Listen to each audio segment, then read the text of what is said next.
قال المؤلف رحمه الله تعالى ونفعنا بعلومه في الدارين آمين.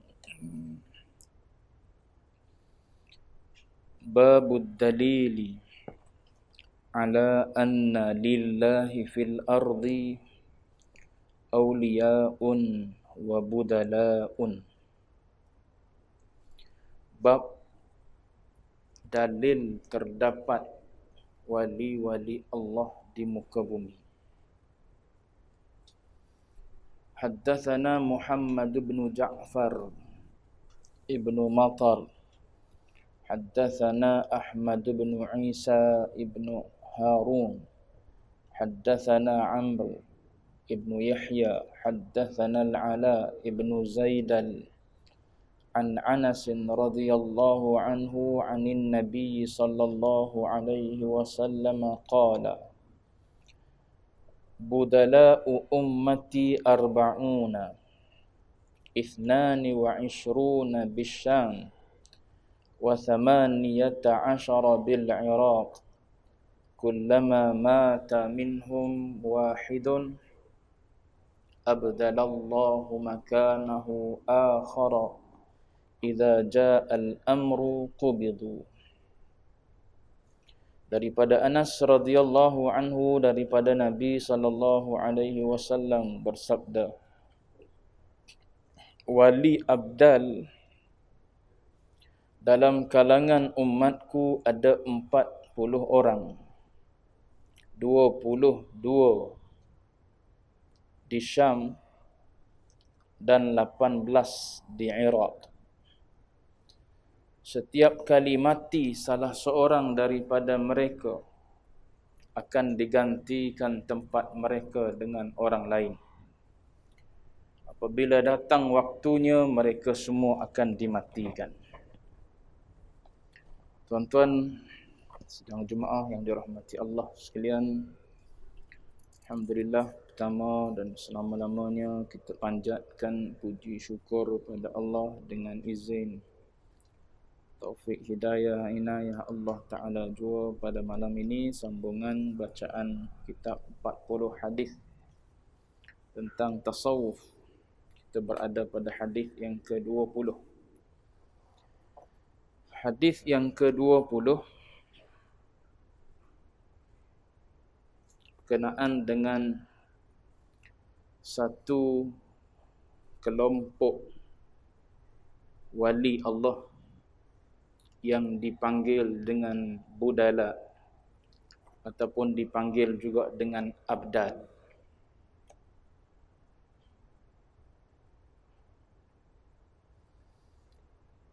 Kalau tuan-tuan tengok di bawah nota kaki dia,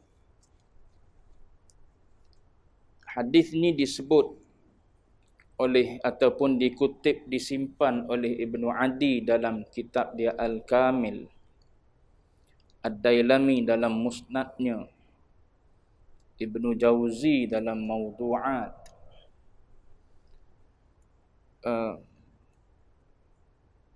Kalau tengok apa yang disebut oleh Al-Imam Ibnu Jauzi, dia letak hadis ni dalam Mawdu'at, maknanya hadis mawdu'.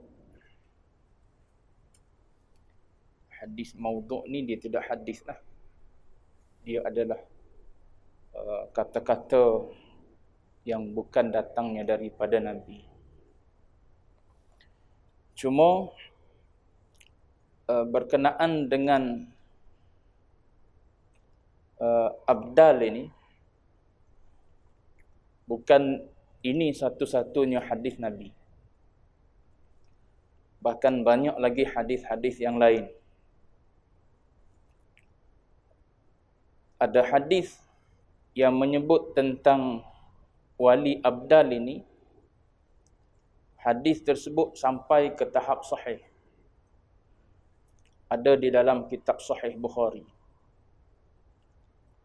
Kalau tak silap lebih kurang 2 hadis sahih cerita tentang wali abdal. Ada juga hadis hasan dan ada juga hadis tersebut hadis dhaif. So maknanya hadis-hadis Nabi yang menceritakan tentang wali abdal ini berbagai-bagai tahap. Bila berbagai tahap, ada dhaif, ada hasan, ada sahih, maka tak sepatutnya lah kita menolak perbincangan ataupun apa yang dibincangkan oleh ulama-ulama tasawuf, khususnya berkenaan dengan wali abdal ni. Cuma saya tak akan panjangkan di hadis 20 berkenaan dengan wali abdal ni, sebab dia bukan jadi kewajipan pun untuk kita kenal mereka ataupun berasa nak jadi wali abdal juga. Semua tu orang yang hebat dari sudut amalnya. Ulama sebutlah ciri-ciri dia, ciri-ciri wali abdal. Cuma saya nak sebutnya, hadis berkenaan dengan wali abdal ni bukan satu-satu ni lah. So jangan tuan-tuan mudah melatah. Andai ada agamawan mengatakan kenaan dengan wali-wali ni. Sebab nama wali ni bukan abdal saja. Abdal ataupun lain-lain tu gelaran.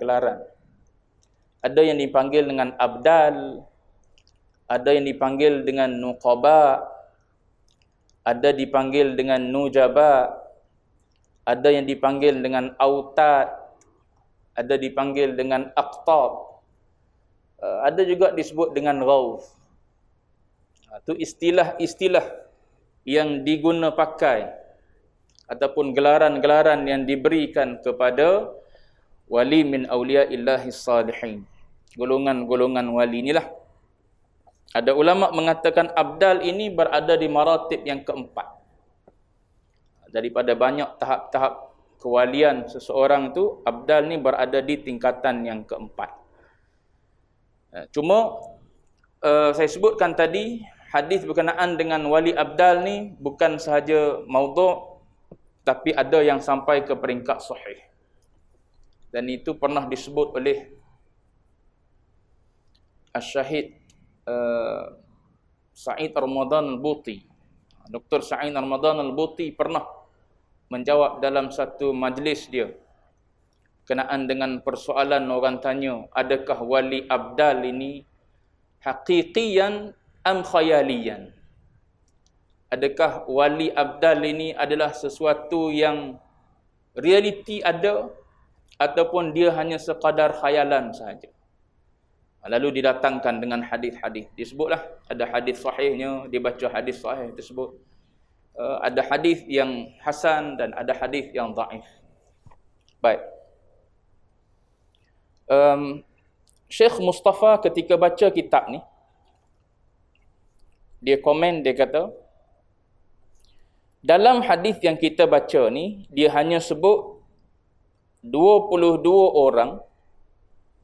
Nabi kata, wali abdal daripada kalangan umat aku 40 orang.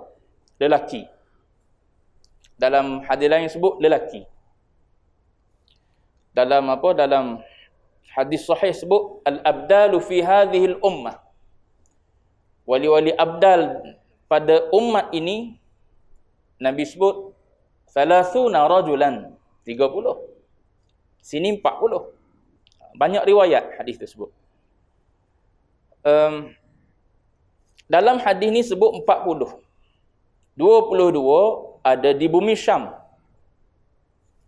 Bumi Syam ni maknanya Syria, Palestin, Jordan, Lebanon. Lebih kurang gitu lah. Kawasan sekitar.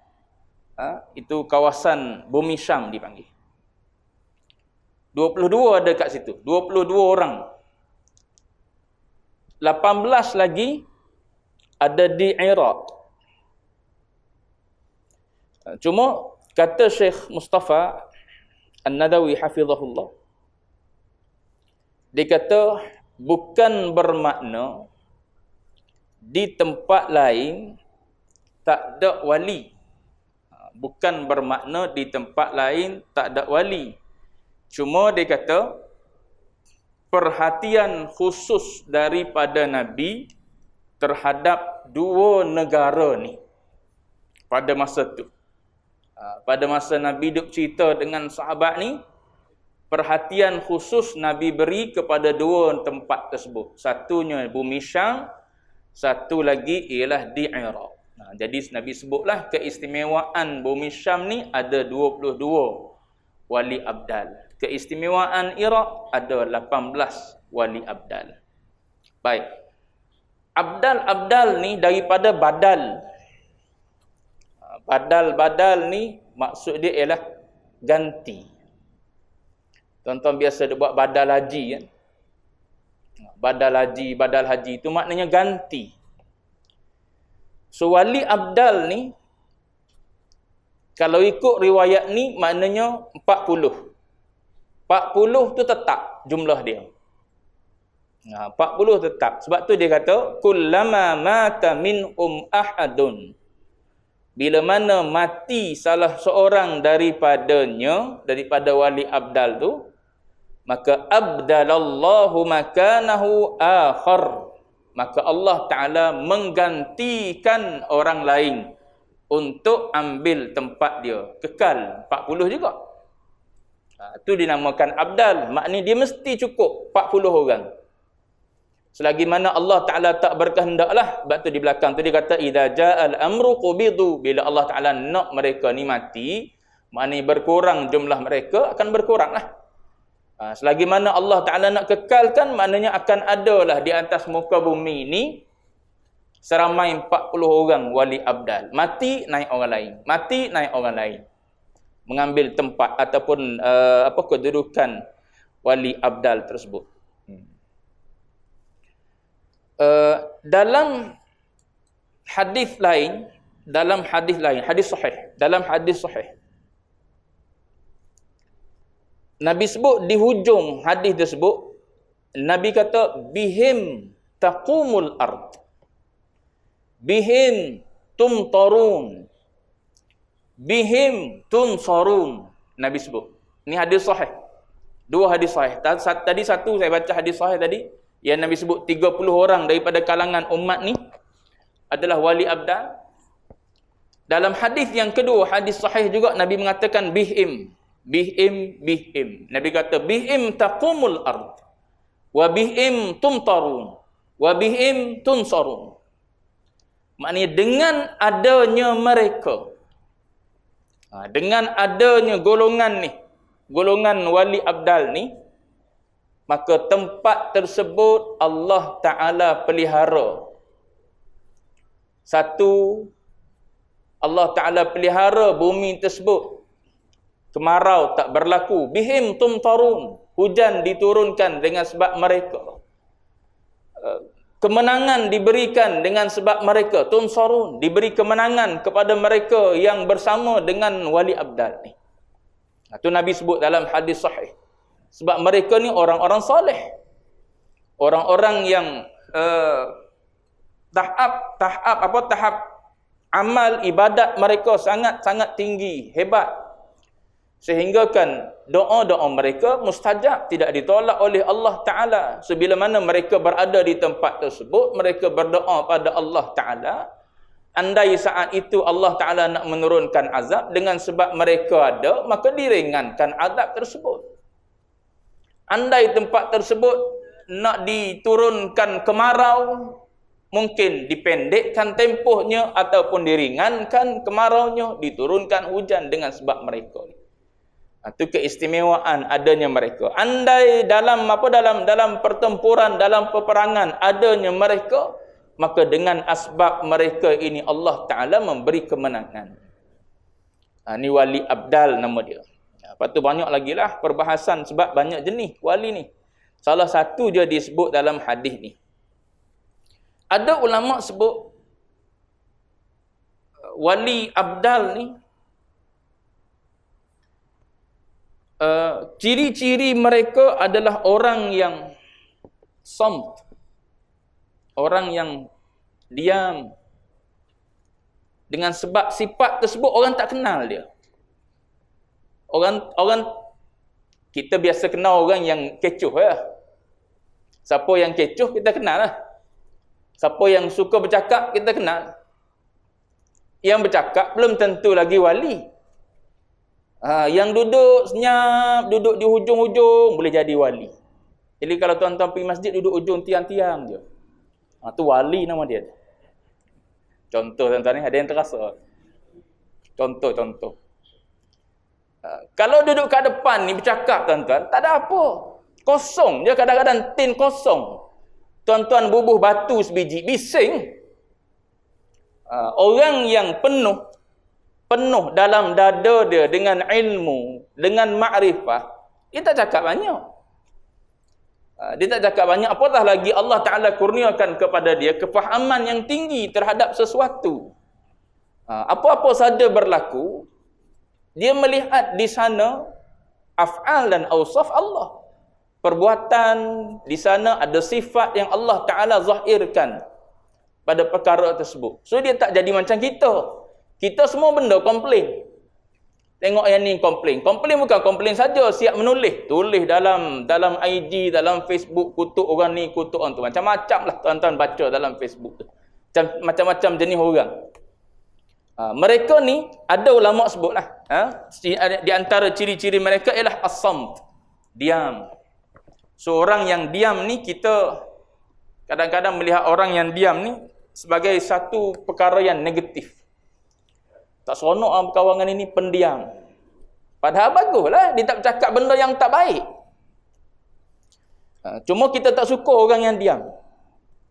Padahal orang yang diam ni orang yang boleh jadi berada dalam keadaan faham ataupun risau. Andai aku bercakap sesuatu yang tak baik, pasti jatuh pada dosa. Jadi duduk dalam keadaan beringat nak keluarkan satu-satu patah perkataan tersebut. Ada ulama sebut antara ciri lain dia ialah al-ju'. Maknanya orang yang sentiasa berlapar. Sentiasa berlapar. Ada seorang yang dah meninggal lah, lama dah meninggal. Dia boleh duduk dalam keadaan berpuasa selang-seli. Selang-seli, puasa Nabi Daud. Dah Nabi sebut puasa yang terbaik, puasa Nabi Daud. Nabi mengiyakan, mengesahkan. Maknanya ibaratnya cop moho lah ibarat dia. Mengesahkan puasa yang terbaik adalah puasa Nabi Daud. Kita Ramadan saja. Ni ada orang ni, Allah yarham, dah meninggal lama dah. Memang antara disebut-sebut antara wali min awliya'illahi salihin juga. Antara amalan dia ialah puasa selang-seli. Puasa sehari, buka sehari. Puasa sehari, buka sehari. Payah tuan-tuan nak puasa ni. Bukan senang nak puasa ni. Apatah lagi dengan tak bersahur ataupun bersahur dengan air sejuk, dengan tamas biji je, pi pejabat, orang ajak makan. Jom. Tewas terus kita. Member-member ajak makan, tewas. Padahal pagi tadi dah sahur elok dah dengan roti katakanlah. Sampai di office, member ajak, jom makan, jom. Payah nak puasa. Tapi tuan-tuan bayang orang yang boleh istiqamah. Mestilah orang tersebut ada keistimewaan dia. Macam gini ya, tuan-tuan tengok orang yang semayang, slow pergerakan dia. Dia duduk di rukuk lama, dia duduk di sujud lama. Duduklah dalam gerakan solat tu lama di satu step. Dengan kita yang semayang laju ni, beza tak rasa kita dengan dia? Mesti beza. Terah tuan-tuan sembang dengan dia, apa yang tuan rasa ketika tuan semayang ni? Lama tuan rukuk, lama tuan sujud. Mesti dia akan kata, sedap duduk dalam solat. Kita yang cepat-cepat ni sebab boring duduk dalam solat. Tu beza dah kita, sama-sama kita. Tuan-tuan bayangkan orang yang hatinya telah dipegang oleh Allah Subhanahu wa taala. Jadi walaupun berlapar, tapi itu satu kenikmatan pada dia. Ada ulama sebut ciri-ciri lain ialah as-sahar. Tak tidur malam. Maknanya tidur seketika, berjaga banyak pada waktu malam. Kalau kita kira letih kalau tak tidur. Tu kira kodrat kita. Dia tak duduk dengan kudrat dia tak duduk dengan kudrat diri sendiri, duduk dengan Allah. So Allah Ta'ala boleh aja memberi kekuatan kepada orang walau tak tidur. Walau tidur sikit boleh je. Allah Ta'ala Al-Qawi. Kita bergantung dengan kudrat kita. Kalau tak tidur mesti letih. Kita. Hukum adat je mengatakan bahawa kalau tak tidur mesti letih. Itu hukum adat. Hukum akal tak terima. Boleh aja orang tak tidur tak letih. Boleh ya. Apatah lagi orang yang duduk di tahap wali Allah Ta'ala ni, diri mereka tersebut bergantung sepenuhnya dengan Allah Subhanahu wa Ta'ala. Allah Al-Qawi, Allah yang memberi dan sebagainya lah. Dan ada ulama sebut ciri-ciri dia ialah al-uzlah. Maknanya mengasingkan diri. Sebab tu kita tak kenal dia. Kita tak kenal wali-wali ni. Para abdal ni. Lepas tu wali ada ulama sebut yang mengenal wali ni adalah wali ya. Hanya wali yang mengenal wali. Kita hanya wali nikah saja. Itu pun kalau ada anak perempuan. Tak ada anak perempuan sampai bila-bila tak jadi wali kita. Itu berkenaan dengan wali. Hadis yang ke-20. Cukup pada tu. Banyak lagi huraian kalau nak tengok ciri-ciri dalam kitab ulama tulis berkenaan dengan pembahagian wali-wali ni. Kenapa yang ni dinamakan dengan kutub? Kenapa yang ni dinamakan dengan autad? Tu macam-macam nama tu ada tujuan, ada peranan-peranan mereka yang Allah Ta'ala letakkan pada mereka tu di bumi ni. Baik. Itu hadis 20.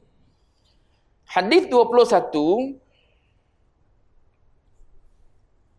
Babu fi sakha'i bit ta'ami wa wad'il ma'idah daiman. Akhbarana Muhammad bin Ahmad ibn Hamdan haddathana Al-Hasan bin Sufyan haddathana Ibrahim bin Sa'id haddathana Abu Nuaim haddathana Mandil an Abdullah ibn Yasar maula Aisyah binti Talhah an Aisyah ummil mu'minin radhiyallahu anha qalat qala Rasulullah sallallahu alaihi wasallam la tazalul malaikatu tusalli ala ahadikum ma damat ma'idatuhu mawdu'ah. Yang ke-21 bab pemurah pada memberi makanan dan selalu menghidangkan makanan. Ini di antara sifat al-qaum, sifat golongan sufi. Daripada Aisyah radhiyallahu anha berkata Rasulullah sallallahu alaihi wasallam bersabda, malaikat sentiasa bersalawat kepada salah seorang dalam kalangan kamu selagi mana makanannya dihidangkan. Baik. Hadis berkenaan dengan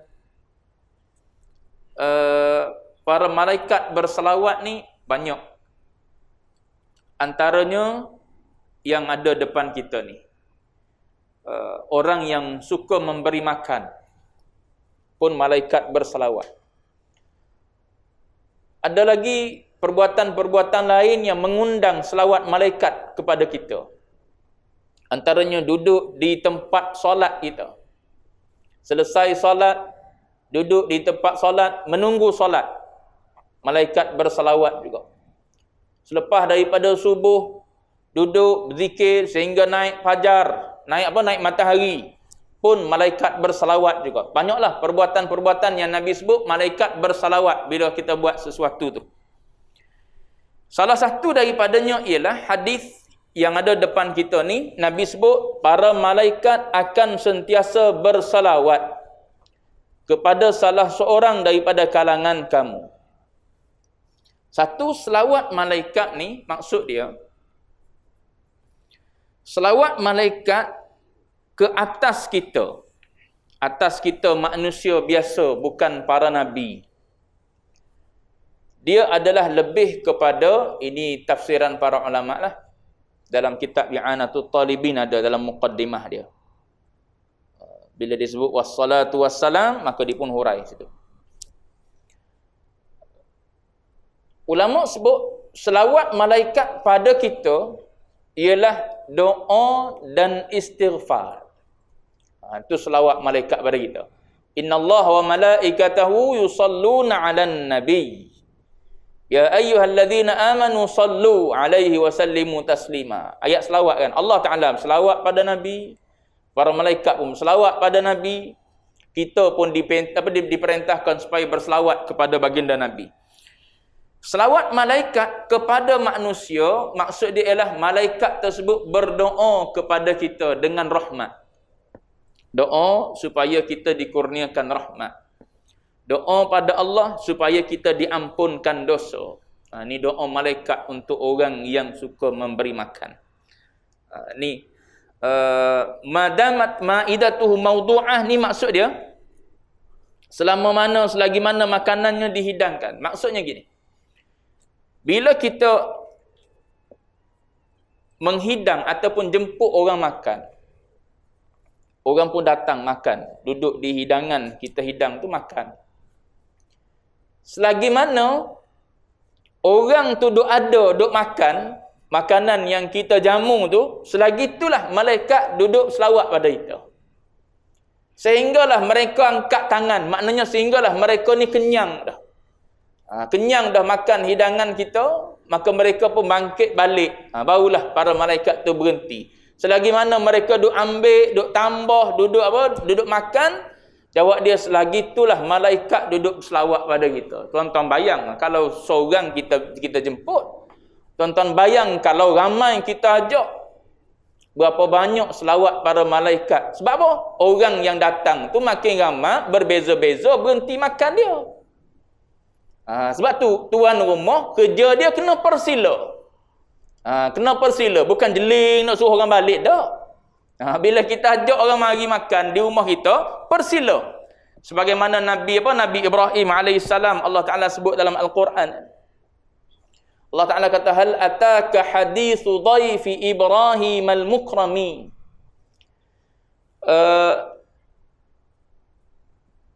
Telah sampai cerita tentang tetamu Nabi Allah Ibrahim kepada kamu. Tetamu Nabi Allah Ibrahim ni bukan manusia yang sebenar. Asalnya adalah malaikat yang datang bertemu dengan Nabi Allah Ibrahim nak memberi khabar gembira daripada Allah Ta'ala bahawa Nabi Allah Ibrahim ni akan dikurniakan anak. Setelah ratus tahun umur dia, 100 lebih umur dia, bini dia 90 tahun lebih, barulah Allah Ta'ala izinkan dia dapat anak. Nak beritahu bini dia mengandung. Jadi malaikat singgah dalam perjalanan nak pergi ke tempat kaum Nabi Lut. Jadi singgah nak khabarkan berita gembira dalam rupa bentuk manusia. Allah Ta'ala cerita, hal ataka hadithu dhaifi Ibrahim al-mukramin idh dakhalu alaihi faqalu salama. Bila mana mereka sampai ke rumah Nabi Allah Ibrahim, maka mereka pun memberi salam. Qalu salama. Dijawab oleh Nabi Allah Ibrahim, qala salamun. Bila diberi salam, maka Nabi Allah Ibrahim pun menjawab salam tersebut. Kata Nabi Allah Ibrahim, qala salamun qaumun munkarun. Yang datang ni orang yang tak dikenali. Bayangkan orang yang kita kenal ke rumah kita, yang kita jamu tu orang yang kita kenal, rapat, akrab pula, ada hubungan silaturrahim pula. Adik-beradik kita, ipar duai kita, mak saudara kita, sepupu sepapak kita dan sebagainya. Yang memang ada hubungan silaturrahim. Lagi besar pahalanya. Pahala menjamu lagi, pahala silaturrahim lagi. Ini yang datang bertemu dengan Nabi Ibrahim, qaumun munkarun. Aku tak kenal mereka ni. Tapi dalam keadaan Nabi Allah Ibrahim tak kenal orang yang datang bertamu ke rumah dia, datang bagi salam ni, faragha ila ahlihi. Dia masuk sekejap, dia beritahu kepada ahli kepada bini dia. Faragha ila ahlihi, tunggu sekejap, duduk, sila duduk. Kita macam gitulah, persila masuk, duduk. Sekejap saya ke dapur sekejap. Bukannya sila masuk, duduk sembang. Sejam, 2 jam orang tu nak balik. Tunggu dulu minum air. Karuk gitu. Masuk, sila duduk. Kita ke dapur dulu. Tengok apa yang ada. Faragha ila ahlihi. Gi bertemu dengan apa? Dengan isteri dia. Maka faja'a bi'ijlin samin. Dia pun bawa datang anak kambing yang dipanggang. Faja'a bi'ijlin samin. Bawa datang hidangan, iaitu kambing panggang. Kemudian Allah Ta'ala cerita faqarrabahu ilaih. Qarraba ni maksud dia ambil makanan tersebut, dia tak letak jauh daripada tetamu. Sebab pada tetamu ni dia ada sifat malu, ada sifat segan. So kita sebagai tuan rumah kena galakkan supaya dia makan. Ambil, kalau boleh letak dekat. Kalau jauh lah. Kalau makanan berat, tuan-tuan tak boleh letak atas meja sofa. Letak atas meja makan lah. Maknanya kalau boleh diangkat, letak di meja sofa. Sekadar biskut mayak pun. Kan? Biskut apa? Biskut tawar. Biskut apa? Biskut tawar apa? Cap pimpong apa? Tuan-tuan tak tahu sebab bantuan orang muda. Tu dia ada biskut crunch apa dapat panggil? Cream cracker. Gitulah nama dia. Kalau yang tu kita boleh angkat, letak di meja sofa yang kecil tu, maknanya ambil letak di depan tetamu. Faqarrabahu ilaihi. Bila dia tengok tetamu ni tak makan, tak ulur tangan untuk ambil, qala ala ta'kulun, kenapa tak makan? Sebab tugas tuan rumah menggalakkan tetamu supaya makan. Bila tetamu makan, duk makan tu, saat itu para malaikat sedang selawat pada kita. Sebab tu saya sebut tadi, kalau majlis kita orang ramai, kadar makan orang berbeza. Ada orang makan cepat, ada orang makan lambat. Maknanya selagi mana tak habis orang duk jamah hidangan kita, selagi itulah malaikat duk selawat pada kita. Dan selawat malaikat saya sebut tadi ialah doa dan istighfar. Tak ada benda yang paling kita berhajat sekali di dunia ni. Doa dengan istighfar. Minta ampun dengan Allah Ta'ala. Malaikat tolong minta ampun bagi pihak diri kita. Doa pada kita. Kita ni manusia tak ada yang tak berhajat. Semua ada hajat. Hajat itu, hajat ni dan sebagainya. Malaikat tolong minta hajat-hajat kita pada Allah Subhanahu Wa Ta'ala. Permintaan malaikat, tuan-tuan bayang, tak bercampur dengan nafsu. Permintaan kita bercampur dengan keinginan nafsu lagi. Nak apa. Malaikat dia tahu apa benda yang perlu diberi kepada fulan bin fulan ni. Sebab tu kita diajar oleh Nabi minta dengan Allah Ta'ala pagi-pagi. Nas'aluka ma sa'alaka minhu abduka wa rasuluka Muhammad. Kami minta apa yang diminta oleh baginda Nabi. Sebab Nabi meminta bukan daripada keinginan nafsu dia. Dan dia tahu apa benda yang sangat-sangat diperlukan oleh seorang hamba ni. Sebab tu waktu kita tawaf, waktu kalau kita pergi ke Mekah, waktu kita tawaf, waktu kita sa'i, kalau kita rasa payah nak baca doa-doa yang ada dalam buku tu, baca doa, minta dengan Allah Ta'ala, supaya Allah Ta'ala perkenankan doa yang diminta oleh orang-orang soleh yang tawaf. Maknanya aku minta apa yang diminta oleh orang-orang soleh, oleh para anbiya, para salihin yang bertawaf di tempat ni. Tu para nabi diminta apa? Dia tahu dia minta satu benda yang sangat-sangat diperlukan oleh seorang hamba. Kita boleh jadi syurga tak minta. Duk minta jodoh. Sambil tawaf, ya Allah, pertemulah dengan jodoh keduaku. Tak pusing. Akhirnya bertembung dengan seorang perempuan. Jodoh lah dia tu. Duk cari benda duniawi lagi kita. Depan Kaabah. Bayar mahal-mahal, gitu ya dapat. Padahal benda yang lebih penting sepatutnya kita minta dengan Allah Ta'ala yang diajarkan dalam doa-doa yang warid daripada Nabi lah. Cuma andai kita rasa payah nak amal, nak hafal, kita minta dia. Saya nak sebutnya ialah malaikat ni tolong berdoa dan tolong istighfar. Selagi mana makanan tak diangkat, maknanya selagi mana orang tak balik, selagi itulah malaikat duk berdoa dan duk berselawat pada kita. Tu untung menjamu orang makan. Sebab tu Nabi pernah seorang tetamu datang ke rumah Rasulullah. Lalu Rasulullah masuk bertemu dengan isteri dia. Ada apa-apa tak yang boleh dihidangkan untuk tetamu? Tak ada. Tak ada apa pun. Tanya isteri ni, kata tak ada. Yang ni pun kata tak ada. Air lah, adalah air. Air kosong. Air kosong adalah ya Rasulullah. Last sekali Nabi tanya sahabat, ada tak orang yang sahabat yang sudi untuk menerima lelaki ni sebagai tetamu? Maka ada seorang lelaki Ansar sudi untuk menerima. Dia balik, bawa lelaki tu, temu dengan bini dia, dia kata yang ni adalah tetamu Rasulullah. So kita kena kena terima dia sebaik-baiknya sebab dia adalah tetamu Rasulullah. Tanya bini dia apa yang ada. Bini dia kata tak ada juga di rumah kita ni kecuali makanan anak-anak kita. Untuk kita tak fikir dah. Maknanya untuk dia suami isteri tak fikir dah. Yang adanya hak anak-anak. Tak apalah dia kata. Masuk je dia kata. Nanti dia kata malam nanti aku buat baiki lampu. Kalau kita ibarat sekarang ni lampu lah. Lepas tu tiba-tiba terpadam. Bila terpadam anak tak apa, kita boleh hejah dia tidur.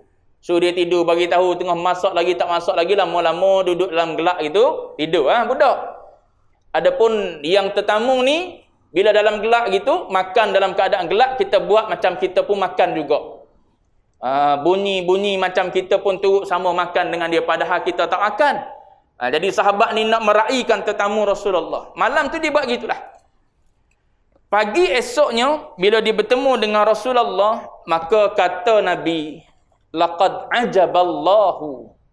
Allah merasa takjub dengan perbuatan kamu.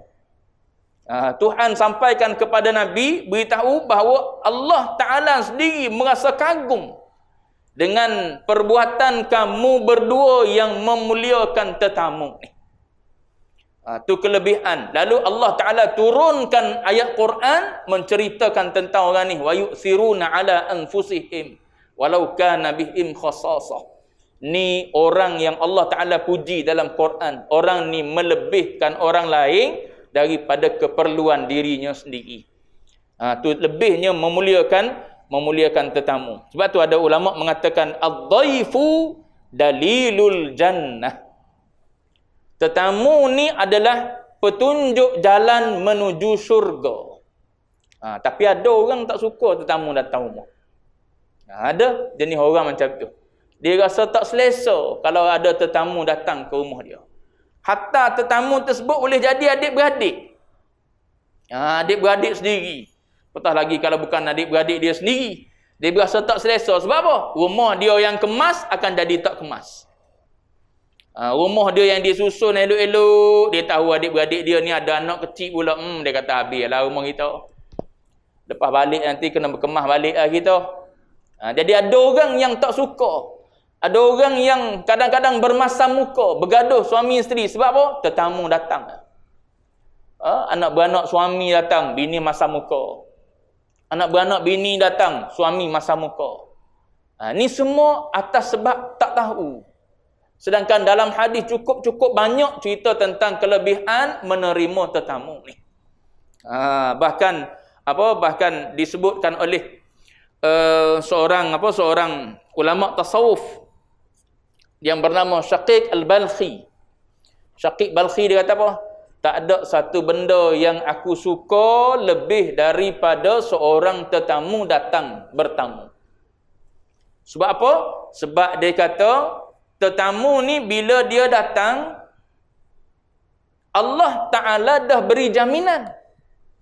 Tetamu bila dia datang, dia bukan datang menghabiskan rezeki. Tak. Dia datang membawa rezeki. Dia datang membawa rezeki. So jaminan Allah Ta'ala, rezeki tuan rumah akan bertambah. Sebab dia datang membawa rezeki dia untuk kita. Bukannya dia datang ambil rezeki kita, so rezeki kita berkurang. Tidak. Itu disebut. Rezeki dia dibawa datang ke rumah kita. Bila dia keluar membawa dosa kita sekali. So dihapuskan dosa tuan rumah. Bila begitu, kata Syaqiq Balkhi, aku suka tetamu datang sebab satunya orang yang datang ke rumah bertamu ni, dia sudah dijamin. Sudah dijamin rezeki. Bukan setakat dia akan kecapi rezeki tersebut. Tuan rumah sekali akan dapat kecapi rezeki. Kemudian, bila kita meraih tetamu yang datang tadi, maka kita akan mendapat mahmadah disebut. Mahmadah ni maknanya pujian daripada Allah Subhanahu wa taala. Allah Taala puji orang yang memuliakan tetamu. Allah Taala merahmati, mengasihi para malaikat bersalawat, maknanya berdoa kepada apa? Kepada tuan rumah, kepada orang yang memuliakan tetamu. Maknanya orang yang, kalau tuan-tuan bayangkan orang yang diistighfar bagi pihak dirinya, diampunkan dosa, orang yang tak bersalah sudah semestinya makin dikasihi dan dicintai oleh Allah Taala. Itu mahmadah, puji-pujian Allah Subhanahu wa taala pasti kita akan dapat bila kita menerima tetamu. Sebab tu benda-benda yang berkait dengan meraihkan tetamu, menjamu tetamu ni kadang-kadang kena diberi faham. Kadang-kadang kita saja faham, orang rumah kita tak faham, payah juga. Kita sendirilah kena masak. Sebab apa? Bini tak suka ada tetamu datang. So kita kena keluar pergi cari makan, beli itu, beli ni. Bini duduk kurung dalam bilik. Ikut abang layang dia. Tu ada orang sampai beringkat macam tu, gaduh. Tapi kalau yang jenis terima dua-dua, tu bagus.